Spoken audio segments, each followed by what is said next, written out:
آب زمزم جب پینے لگیں اس وقت بھی خوب پھر دعائیں مانگے، اللہ آپ نے اپنی رحمت سے آب زمزم عطا فرمایا، اللہ آب کوثر بھی عطا فرما دے اپنے محبوب کے ہاتھوں سے، اللہ کے لیے کیا مشکل ہے۔ یاد رکھیں آب زمزم علماء فرماتے ہیں کہ جنت کے اور آب کوثر کے پانیوں سے زیادہ افضل ہے۔ وجہ یہ بتاتے ہیں، دلیل یہ دیتے ہیں، نبی علیہ السلام کے جب شق صدر کیا گیا، سینہ مبارک کھولا گیا اور معراج پہ جانے کے موقع پہ جب اس آپریشن میں پانی جو استعمال کیا گیا آب زمزم کا تھا، جنت سے جبرائیل علیہ السلام 2 تشت لائے تھے، وہ دل کے اندر انڈیل دیے گئے، اس میں کیا حکمت اور خزانے تھے اللہ جانتے ہیں، لیکن جو پانی تھا آب زمزم کا استعمال ہوا۔ علماء فرماتے ہیں افضل نبی کے لیے اللہ نے افضل چیز ہی استعمال فرمائی، تو آب زمزم کا پانی تو اتنا افضل، تو اللہ سے ہم مانگیں یا اللہ اب زمزم عطا فرما دیا تو آب کوثر بھی عطا فرما دیجئے۔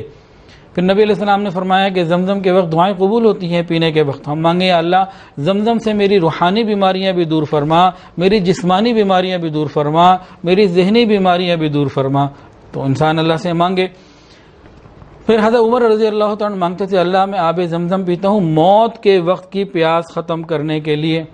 پانی پیتا ہے نا آب زمزم انسان تو پیاس ختم ہوتی ہے، تو اللہ سے مانگے یا اللہ آپ نے میری یہ وقتی جو پیاس ہے اس کو ختم فرمایا، اللہ موت کے وقت کی پیاس بھی ختم فرما دیجئے اور قیامت کے دن کی پیاس بھی میری ختم فرما دیجئے، میرے لیے آسانی فرما دیجئے۔ اللہ تعالیٰ رحمت کا معاملہ فرمائیں گے۔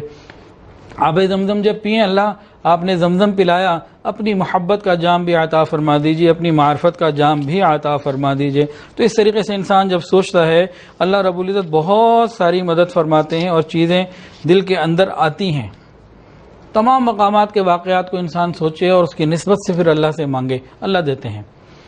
جمرات پر جائے، شیطان کو کنکری مارنے کا موقع یہ حاجی کے لیے ہوتا ہے،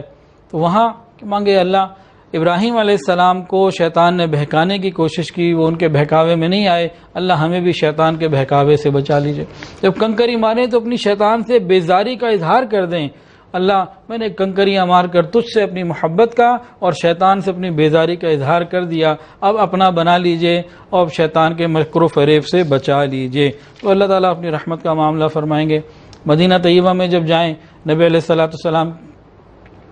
کے قریب اتنا قریب ہو جاتا ہے کہ انسان اللہ کا شکر کیسے ادا کرے سمجھ نہیں آتی، چند قدموں کا ہی تو فاصلہ رہ جاتا ہے۔ اللہ سے مانگے اللہ دنیا میں آپ نے اتنا قریب مجھے کھڑا کر دیا، بٹھا دیا، اللہ جنت میں بھی اتنا ہی قرب عطا فرما دینا نبی علیہ السلام کا۔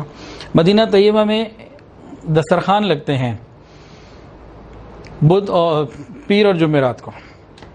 لوگ وہاں روزہ کھولتے ہیں، افطاری کے وقت دسترخوان لگتے ہیں، آپ وہاں بیٹھ جائیں، روزہ ہے بیٹھ جائیں، نہیں ہے تو بھی بیٹھ جائیں، وہاں کچھ کھائیں بسم اللہ پڑھ کے، اور اس کے بعد اللہ تعالیٰ سے مانگے اللہ حضور پاک صلی اللہ علیہ وسلم یہاں سے سامنے موجود ہیں، قریب ہی نبی علیہ السلام کے اتنے قریب بٹھا کے، روزہ رسول تو ساتھ ہی ہے نا مسجد کے اندر جب افطاری ہو رہی ہے، اللہ نبی علیہ السلام کے اتنے قریب بٹھا کے آپ نے دنیا میں کھلا دیا پلا دیا، اللہ جنت میں جب نبی علیہ السلام اہل جنت کی دعوت کریں گے مجھے بھی ساتھ ہی بٹھا دے،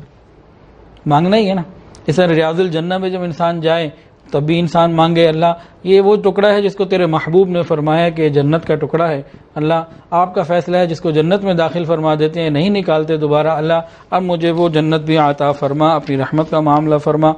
مدینہ طیبہ میں یہ مانگے اللہ یہ مدینہ طیبہ ہے مجھے حیات طیبہ نصیب فرما، یہ حرم ہے مجھے حرام کاموں سے بچنے کی توفیق عطا فرما۔ اس طریقے سے جب انسان مانگتا ہے اللہ رب العزت اپنی رحمت کا معاملہ فرما دیتے ہیں۔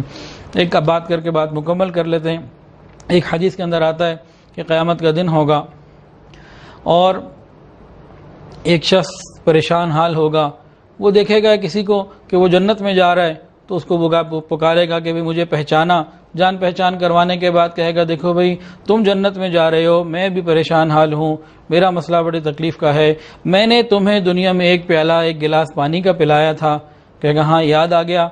پلایا تھا، کہے گا اچھا اللہ تعالیٰ سے درخواست کر دو اللہ مجھے بھی جنت میں لے جائے، تمہاری بات قبول ہو جائے، تم یہ بات کرو۔ اب یہ بندہ اللہ سے کہے گا یا اللہ اس کا ایک احسان ہے میرے اوپر، اس نے مجھے ایک گلاس پانی پلایا تھا،